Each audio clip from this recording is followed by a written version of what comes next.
Good evening. Today we're going to be making a meatloaf. So how I make mine, this is about 3.5 to 4 pounds of ground chuck. I use the 80/20 ground chuck. We're going to add red pepper, garlic powder, onion powder, black pepper. My favorite is my Tony's Creole seasoning and accent. Also, for my meatloaf, I also use a can of Manwich. I'm going to also add onion. It's about a half of a large onion, 3 green onions, maybe a little more. I'm a little heavy when it comes to my seasonings in my meatloaf because I like flavor. And this is about 1/4 of a large bell pepper. And also I have to add garlic.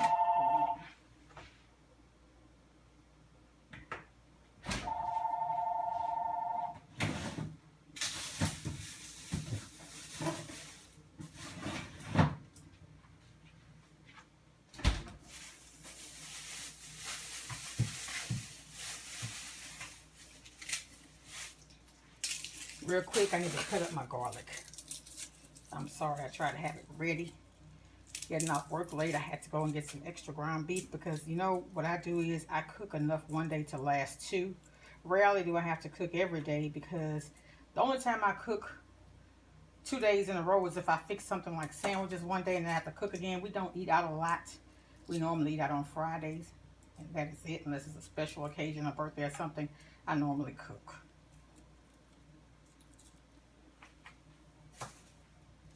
So I have here 3 toes of garlic.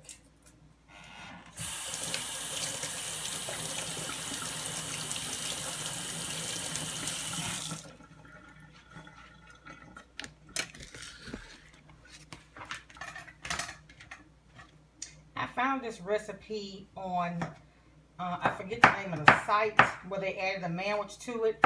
And with this, you don't put eggs. You use, you take some bread, and which I like wheat bread, but you take that bread and you soak it in milk. And that's your binding ingredient. You don't use eggs and you don't use flour in this particular meatloaf. And I like it because it's not the consistency of a ground beef patty for like a hamburger. It's more of a soft texture. And here is 3 toes of garlic. Okay, so we're done with that. And one other ingredient that I use is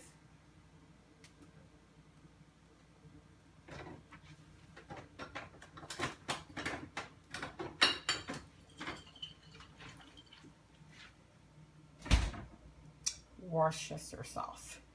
I put this in everything that I cook that is actually ground beef. I always put that in there. So now what we're going to do, we're going to add our cayenne pepper. I'm sorry. Go up a little high.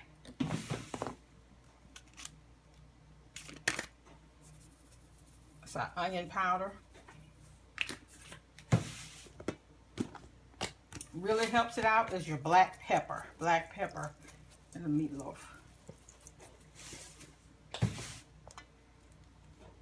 Plenty of garlic powder.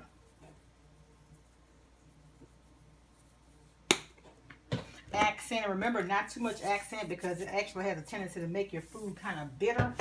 And my favorite, my Tony's seasoning. I use this in everything. Everything. And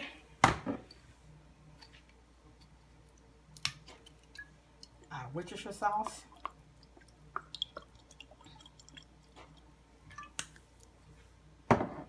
And we're going to add our Manwich. And you could say, well, why is she putting all that seasoning? And she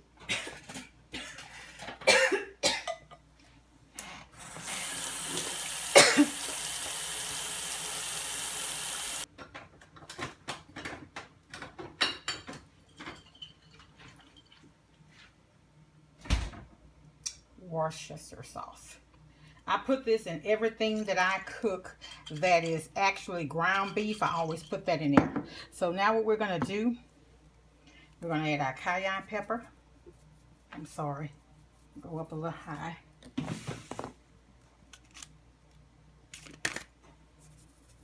It's our onion powder. Really helps it out is your black pepper. Black pepper in the meatloaf.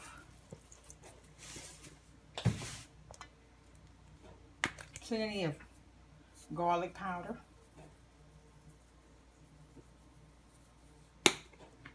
Accent, remember not too much accent because it actually has a tendency to make your food kind of bitter.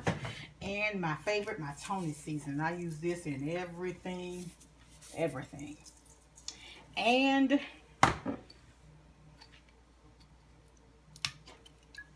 our Worcestershire sauce.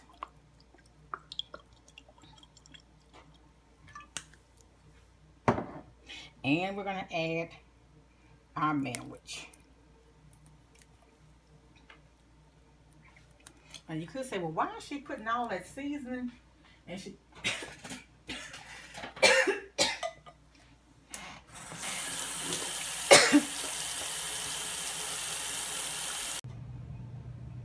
Okay, so here is my bread. And what we're going to do is, we just add a little milk to it.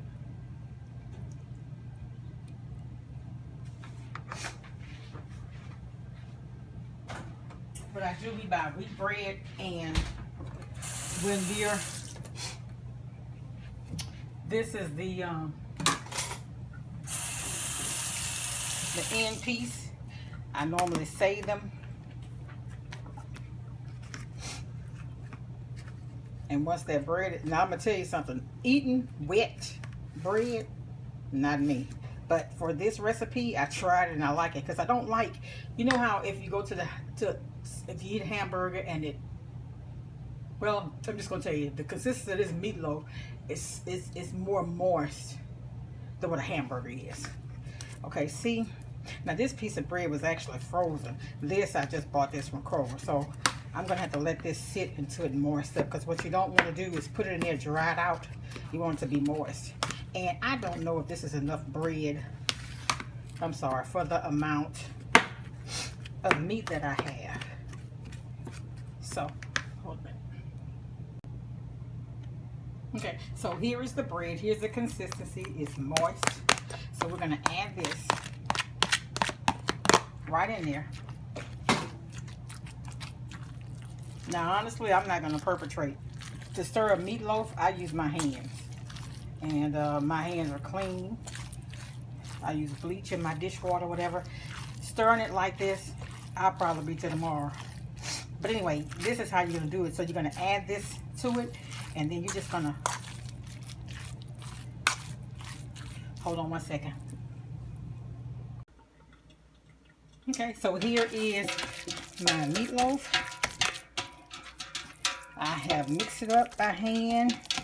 I have added another can of Manwich because it's just so much of it. Now this probably gonna cook down. It's 80-20 and it's still gonna have some grease, so I drain all that grease. I just save just a little.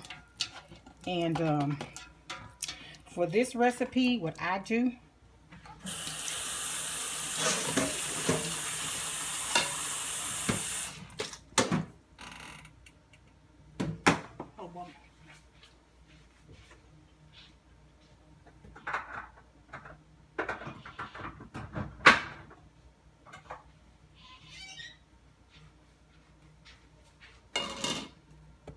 I usually use tomato paste, but I go to the store and I get it wet in it.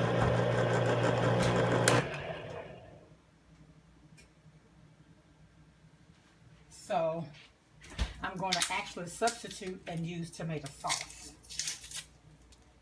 But what I do is I make a topping for it. I prefer the tomato paste because it gives it a thicker consistency for the little gravy. because I like a little gravy off of there to put on my potatoes. Not a lot though. I usually, honestly, I sometimes overdo it. But what I do is, I take this little bowl here. This actually came from the Dollar Tree, a 4-pack. And I'm going to add, and I think this is a little bit too much right now. Remember, I normally use tomato paste, and tomato paste is 6 ounces, and this is actually 14, is it? 8. So it's a little more. But anyway, I take that and I squeeze barbecue sauce in it. And mix this up into a paste.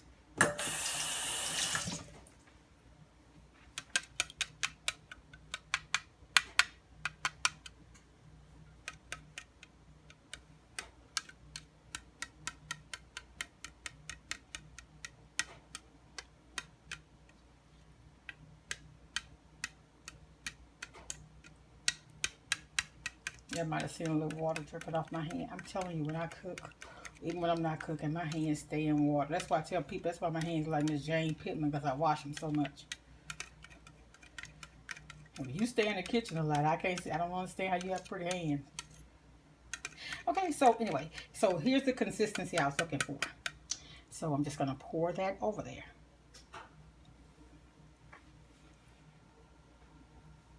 And as this cooks, like I said, I normally use tomato paste. This is going to make like a crust.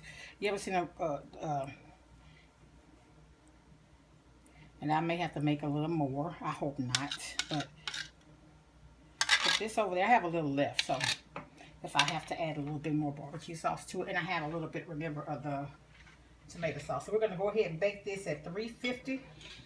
And honestly,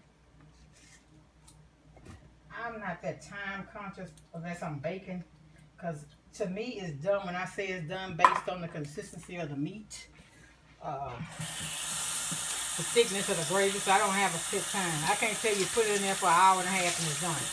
Can't do it. So anyway, but this is what it looks like. And if you're on Facebook, you see what they say.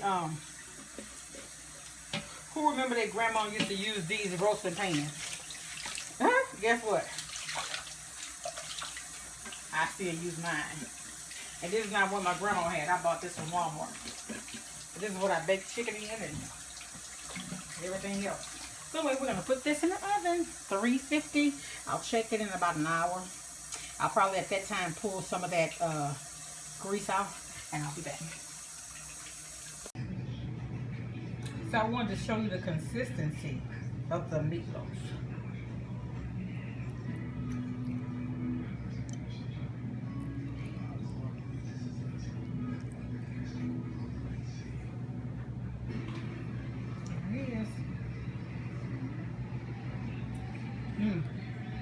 Tasty.